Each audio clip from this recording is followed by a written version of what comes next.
Welcome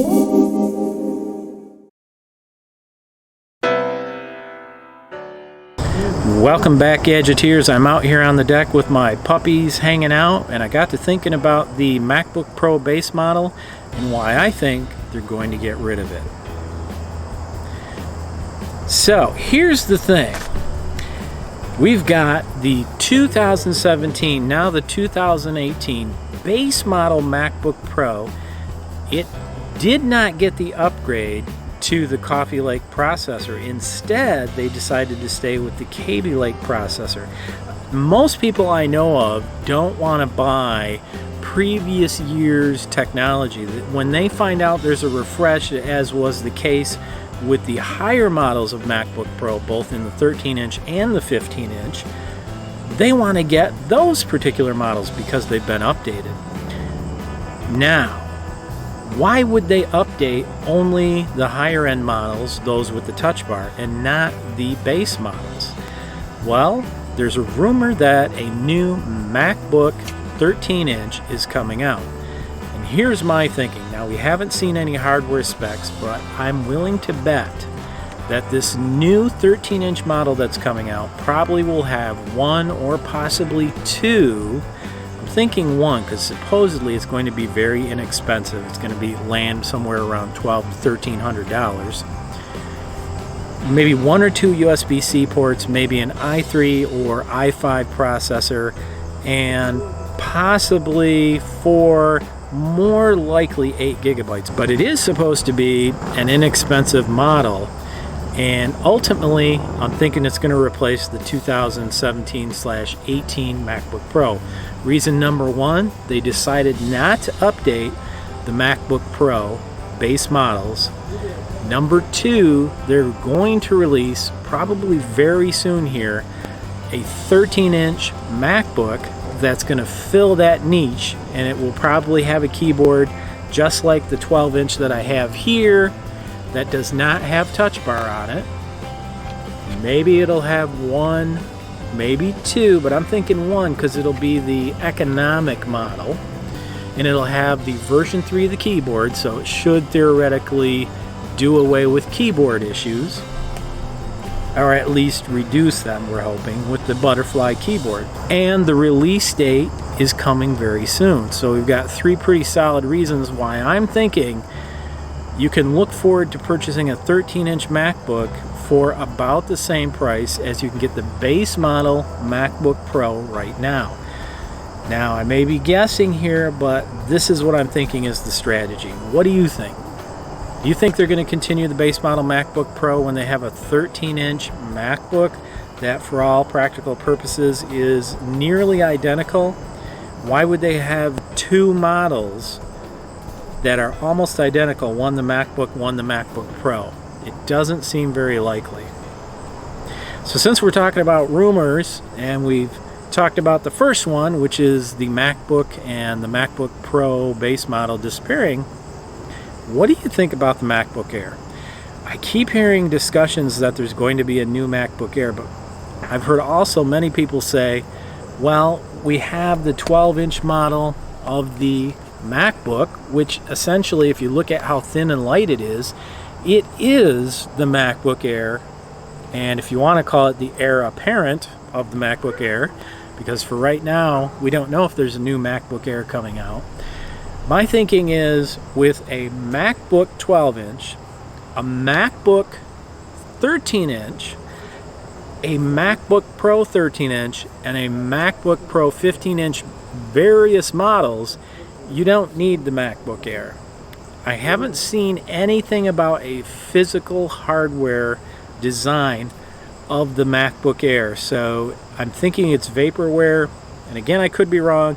But my thinking is we're not going to see a MacBook Air anytime soon, if at all, because we already have the MacBook lineup from the 12 to the 13-inch, which is coming, and finally the MacBook Pros. So I'm thinking we're not going to see a MacBook Air. I think that line is going to be discontinued.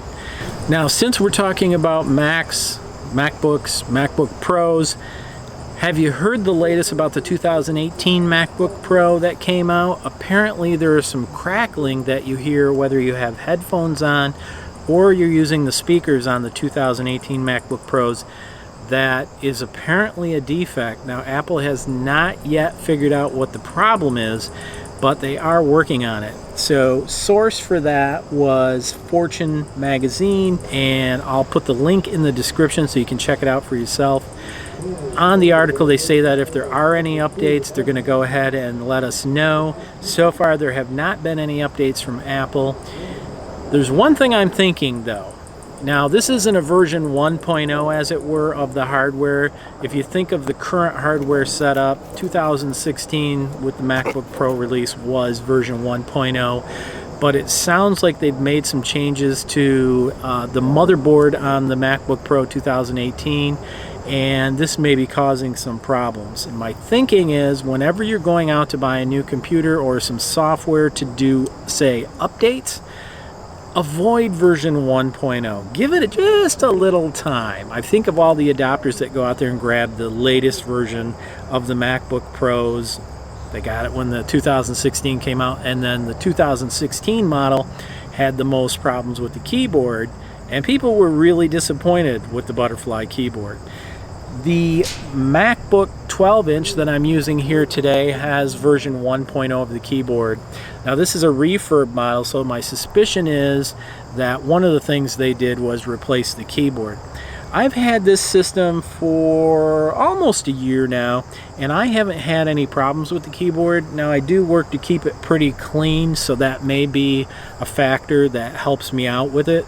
But with the 2018 MacBook Pro, there's definitely something going on with the crackling in the ears.